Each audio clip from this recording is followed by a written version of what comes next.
Sa atong unang pagbasa, mga igsuon, gihisgutan ni Moises ang balaod sa Ginoo, o niya gitagaan niya og emphasis nga tumana gid ninyo kining tanang balaod nga akong gisulti kaninyo, nga gipasulti sa Ginoo kaninyo, aron mo mabuhi didto sa inyong yuta nga sudlan katong promised land. Niya kung dili gani ninyo tumanon, mga matay gyud mo. Tinuod ba ni o dili? Tinuod gyud eh. Parehan ng balaod lang nato nga simple kayo, kanang traffic light. Sunda ginang green o red. Supaka na. Supaka ba? Labi nag-anaan ng mga highway. Sige, supaka. Patay yun ka. Bisan lang gani kanang managinot ka, kanang orange, o sa may pasabot ana inig ingong orange, o yellow ba na? Unsa man na? Dagan o honong na? Honong pa na siya, kanang yellow, honong na. Kung ikaw padung na ka mo green, ayaw usag dagan, honong usa. Pero pangandam na kay padung na kamudagan, o ang imo sang gasunod ana red para nimo gadagan ka, ang warning ana hunong na, ayan na paningkamot og labang. Pero lahi ko no dinis Pilipinas, ang green dagan ka, red hunong ka, ang yellow lumba ta. Mao na mga matay gyud. Supak man yun. Nya ingos Kristo, bisan ang gamayng litras balaod. Pareanang mo ingon si Kristo, ibaligya ang tanan mong katigayunan ug ang halin ihatag ngadtos mga kabos. Kinsay ni tuman ana, tasang kamot. Mao nang inyong mga naong kusmod kayo. Ngano man, kung tumanon gina nato sa tinud-anay nga pagtuman, musod gyud ang tinuod nga kalinaw, kalipay, kaangayan, hustisya o kalambuan. Kung tumanon gyud nato ba? Imagine kining ni arong grupuha dinhi, ibaligya ninyo ang tanan ninyong katigayunan o ang halin ihatag ninyo sa mga kabos. Pila ka kabos ang moarang-arang ang kahimtang? Di ba? Kani pa lang niya, apil na mong monitor diha sa atong online. Pero magsigi ganit tagin, dili oy naago sa kuy akong panginahanglan, ako gining tigomon og kanisang gidaghanona og kamo na as online na nagsunod nako mga 240,000 na mong subscriber, mo tigom tang tanan para ani pila ka kabos ang wa na kay kanon. Mo na awa mo kasabot. Muna ang pagtuman sa balaod, dili lang matud pa ni Kristo ang litra. Pero apil sad ang iyang espiritu. The letter and the spirit of the law. Muna ningon si Kristo, wa ko moanhi aron pag salikway sa balaod ni Moises, ni anhi ko aron tagaan og hingpit nga kahulugan. Unsa may hingpit nga kahulugan? Nga both letter and spirit of the law tumanon gyud. O unsa may spirit of the law? Unsa man? Nganong naghimo man ta ng balaura? Unsa may espiritu gyud para ni Kristo o para nato mga Katoliko o mga Kristiyanos, mao ni sila ang pipila ka espiritu. Una, tungod sa gugma. Gugma. Kinahanglan gyud nga ipatuman ang balaod uban sa gugma. Ikaduha, hustisya, justice. Dili pwedeng ipatuman ang balaod for your personal gain. Kinahanglan gyud na ay hustisya. Ikatulo, para sa kalinaw. Kalinaw, peace. Kung magpatuman tagbalaod nga mo resultas kagubot, dili na siya spirit of the law. Ikaupat, kahiusa, unity. Kung magpatuman tagbalaod nga mo resulta sa division, dili na maayong pagkatuman, di na spirit of the law. Nya, punan natos ikalima. Unsa may ikalima? Salvation of souls, kaluwasan sa kalag. Kung magpatuman tagbalaod nga maimpirno na lang sadta, sumala sa atong doktrina sa simbahan, ayaw na lang ilahos. Kanang same-sex union, makahatag ba na siyag sa tuyunang spirit? Gugma? Yes, check. Kaya naghigugma ay mo na sila. Makahatag ba naghustisya? Wrong. Nga naman, unsa may hustisya nang dinam na sila manganak? Unsa pay sunod? Makahatag ba kalinaw? Posible. Check na lang na siya. Makahatag ba kahiusa? Posible. Check na siya. Katapusan, makahatag ba kaluwasan sa kalag? Wrong. Kung naaga ni usa wrong ani, ang pagpatuman sa balaod, sayop. Basta naalay usa nga wrong, sayop na. Yeah. Kanang niingon si Kristo, kung tamparuson imong pikas aping, ipasagpa lang sang pikas. May ko na be, ato ko nung i-check. Ang sa tuyo na, nagpakita ba gugma? Yes! Ang nahigugma, andam ginang magpakamatay siyang gihigugma. Ikaduha, naghatag bag kalinaw, samot na, di yun mo magkagubot. Nga naman, inigpiti ni mo, wag gigubot kayo, mong kamubaos. Linaw ra. Nga. Kaduha, magkahiusa ba? Yes. Kaya di man yun tumubiya ni mo, magsige raman tong tamparos. Di magkahiusa ra yun mo, malinaw yun mo. Nga magkahiusa. Ang sa to, magkahiusa. Ang sa to, ang sa? Hustisya. Yes. Nganong hustisya man? Tungod kay, part man na sa imong gisaaran dito simbahan, sa kasakit o sa kalipay, sa kahamugaway o sa kapito. Sa to pa imong gifulfill ang inyong promise.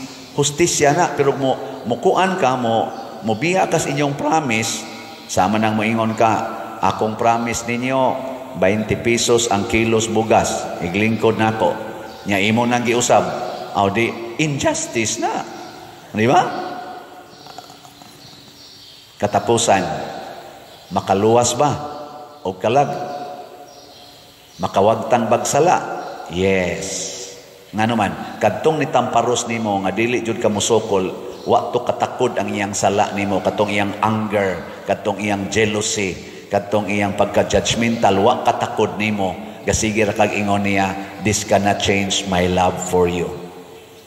Nya sa dihang bunog na kay ka nga wa jud ka musukol, unsa may nahitabo sa imong nagtamparos nimo, naka-realize, nagmahay og nihilak sad og ni luhod pagani og nangayog pasaylo nimo. Nganong niluhod man kay naghigda na magkas bunog nimo, di na makakabarog. Nya pagka humanyag pangayog pasaylo nimo, patay dayon ka. Unsa may mahitabo, makonvert to siya. Mausab siya. Wa ginakatakod sa inyong silingan. Nausab ra siya. Nya gilubong ra sad ka nga malinaw. O, di ba? Ang saman, sunod mo na, dili. Huy. Di ganita mo sunod anang pag-implement sa balaod, literally and spiritually, the letter and the spirit of the law, magkagubot gyud ta. Magkagubot. Ang pag-implement sa balaod, sa warrant of arrest sa ICC ngadto ni President Rodrigo Duterte, sa tan-aw ninyo, nakapasar ba sa spirit of the law? Ha? Natuman ba ang spirit of the law sa atong Philippine Constitution, sa atong justice system, bisan pagani sa statute sa ICC? Daghang mga letters diha, gani dili lang yun letters, provisions nga wa matuman matud pa sa gipakita dito sa Senate hearing o sa mga komentaryo sa mga lawyers o mga vloggers. Nakita dito nga sa 1 to 7 nga steps sa Article 59 sa statute sa ICC. Ang number 1 ran o number 7 mo'y natuman, questionable ang 2 to 6. Sa ato sang Philippine Constitution nga nag-ingon, no person shall be deprived of liberty, life, and unsa patong usa? Life, properties, liberty without due process of law. Daghan kay dihang questions niya sa ato sang justice system nga nag-ingon, dili pwede nga ang foreign nga warrant of arrest i-apply sa Pilipinas without the court decision. Kinahanglan usa moagi sa atong korte o niya ang korte nato mo'y mo-issue og warrant of arrest in relation aning foreign nga warrant of arrest, example ICC. Wa gyapon kuno na matuman ingon ang mga balaod. Nya unsa may resulta? Ang impact dili gugma ang nitubo, anger. Ang mga supporters, di man gud ta kalimod mga igsoon, ang tao na aginay supporter. Ako na ako'y mga supporters, di ba? Kamo supporter mo na ko. Hoy. Yan, namalit na mong slots. Oh, gyapon. Igo ramos letter, yes, pero ang spirit, Ang spirit, ani, kung supporter mo na ko, palit yung mong slot. At least one slot, 100 pesos. Kunya, kung ang tulo na to ka slots, SBF DAG, kaning God's Healing, GHDP, inyo sa nang palitag usa, o ang sa tong usa, haligi para ni ma-HPMM, 100 sana, 700 inyong paliton. Mo na spirit of the law. Spirit of being supporter ni Father Siano.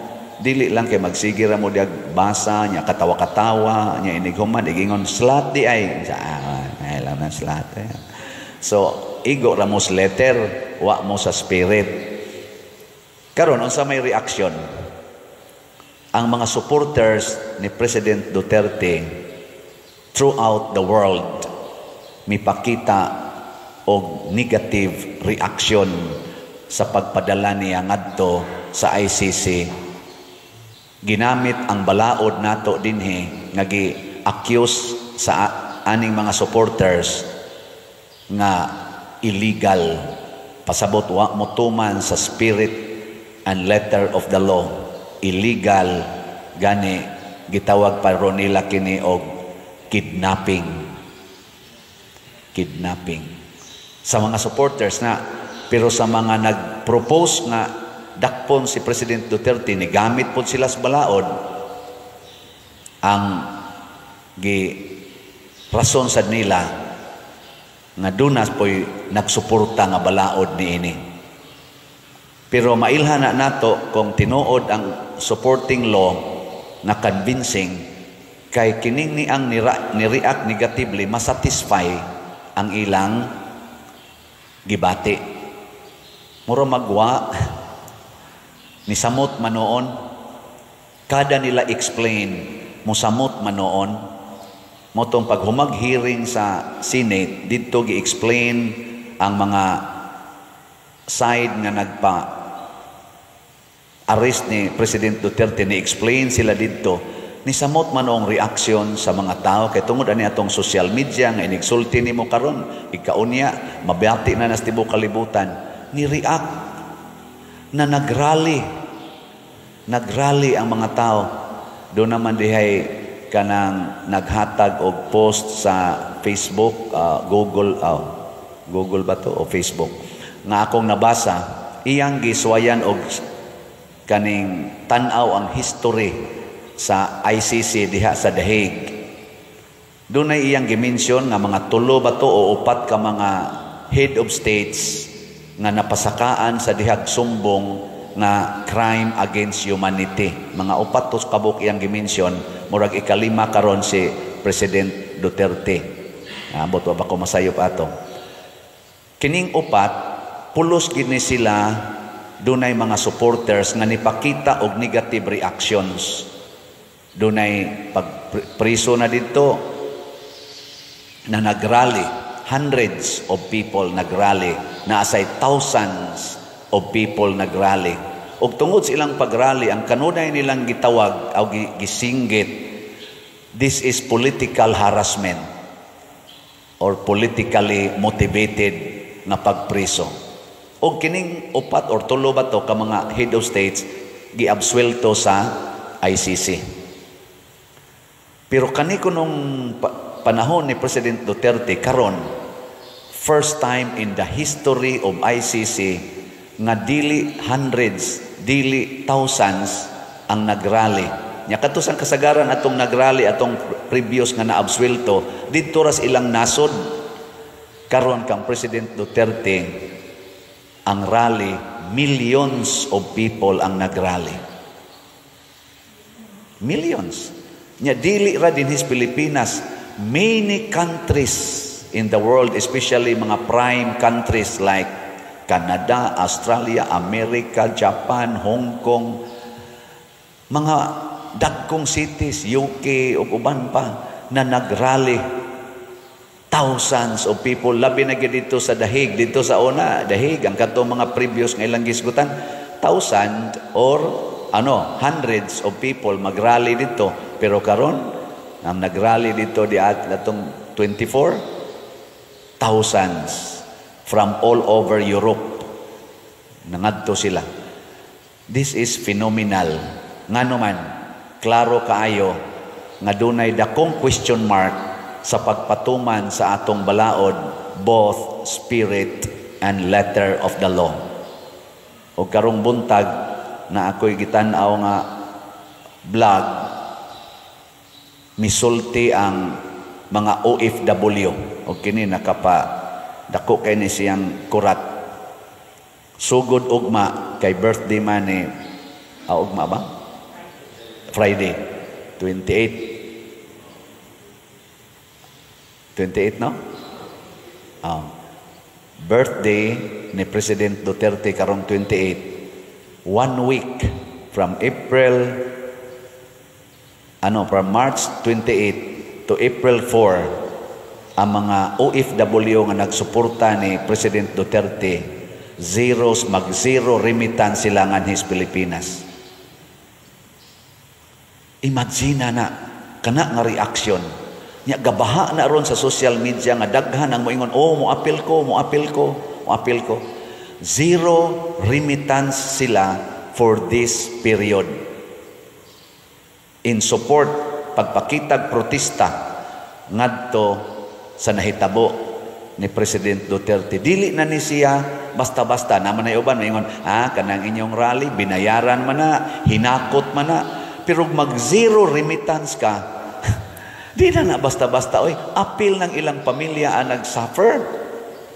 Giunsa nila pag-convince ang ilang pamilya nga, di lang sa remit karon kay magpakita tag-suporta. Di sa to pa, usa ka OFW, nag-support og 5 ka pamilya or 3 ka pamilya, nya mo agree sa to sila, i-multiply na nimo og pila na sila kabuok sa nagpakita karon dito, dili mo ubos sa 100,000 ka OFW ang nagpakita og suporta ni President Duterte throughout kanang ni-rally lang, kanang naalang giskarsada ba. Pero napamanay uban nga wa kaadto didto. Ibutang ta lang og moabot nag mga 300,000 ang mo appeal ana.